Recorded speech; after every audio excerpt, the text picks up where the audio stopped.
So when I read the lesson in the gospel, to me, they both seem to be talking about discernment and discernment in a way of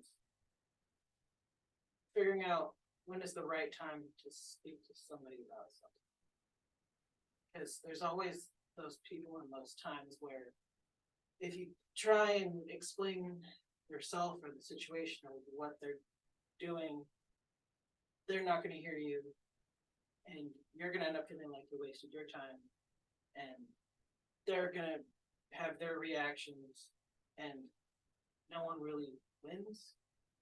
And I think the readings today are talking about sometimes wisdom is figuring out, it's not just wisdom in a grander sense, but in a specific sense of when to keep it to yourself and when it's the right time to bring it forth into the world. Like with the gospel, the epinoia was hidden in Adam so that the archons wouldn't find it and root it out. Because it was safer for Adam for it to remain within him. And in the lesson, it talks about you'll receive a blot if you scorn foolish man.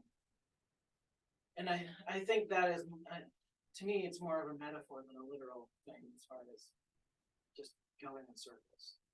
I think we've all had those conversations. Everyone gets pissed off in the end. You just feel like you ended up where you started off. But I also think, in a weird way, it's also about being compassionate towards yourself. Because sometimes you're not in the right time, or mind space, or psychological space to receive something. And then later, you come to an understanding, and it hits you like a ton of bricks, and you go, why the heck didn't I see this earlier? And then you kind of, at least in my case, I tend to beat myself up a lot. So some of it's also realizing that just because it's obvious now doesn't mean that you did anything wrong by taking as long as you did to realize whatever it is that feels like it's obvious.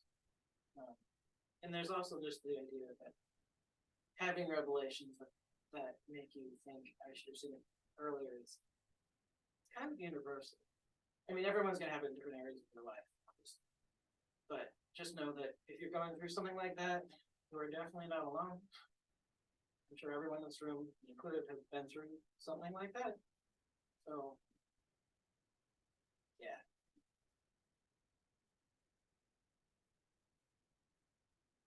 I also want to say, this is not entirely related, but prayers exist outside of time.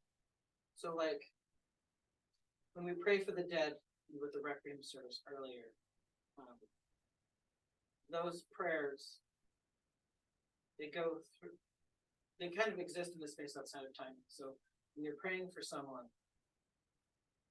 and like the dead specifically, this I'll use as an example, you're actually in some way helping them out while they're in the process of dying, even if they died, like the Catholics, centuries earlier. And some piece of us praying now helps them while they're being basically tortured with that. And so that's one of those other things to realize is that worrying about time and when you figure things out, or when you pray for things, or whatever, it all exists outside of time anyway. And so while we might be worried about time, the non-physical entities and spirits and deities, not as much. So try and give yourself some spirit and grace. And with that, go in peace. Never leave off.